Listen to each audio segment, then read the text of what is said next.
Ayon sa Philstar Global, napaiyak si Morissette Amon dahil sa umano'y hindi magandang performance sa corporate event.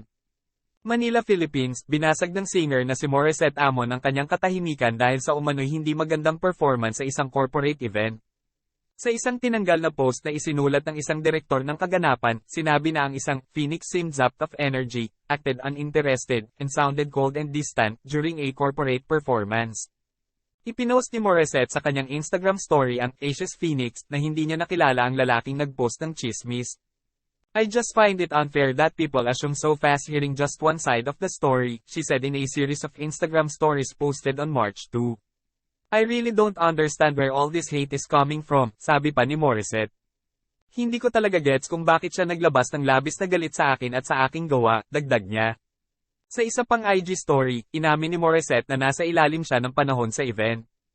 Ako ay talagang nakahiga sa kama noong nakaraang araw na may lagnat at walang boses, na malapit ko nang kanselahin ang nasabing kaganapan. Ngunit ang palabas ay dapat na magpatuloy, at pumunta ako ayon sa napagkasundoan, isinulat niya. I drive myself to work nowadays which I actually love doing, but on this day of the event, I didn't feel 100% pa so I asked my husband to drive and go with me, so kinansela niya ang trabaho niya that day. Nalaman ng talent coordinator ang kalagayan ng kalusugan ko at inalagaan niya kami sa backstage habang naghahanda ako, sabi niya. Kahit na masama ang pakiramdam niya, sinabi ni Morissette na pinarangalan niya ang kanyang pangako at gumanap sa kabila ng kanyang pakikibaka sa kalusugan.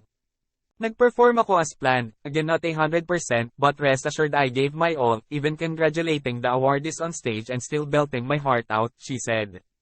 My husband and my team, and the staff, applauded me for getting through my set despite knowing I wasn't in my best shape, she said.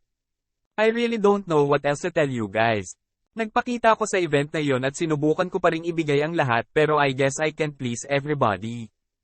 Please don't forget to subscribe TNT Trends and Tour channel, click the notification bell to notify you in our next video. And please like and share and comment down below. Thank you for watching.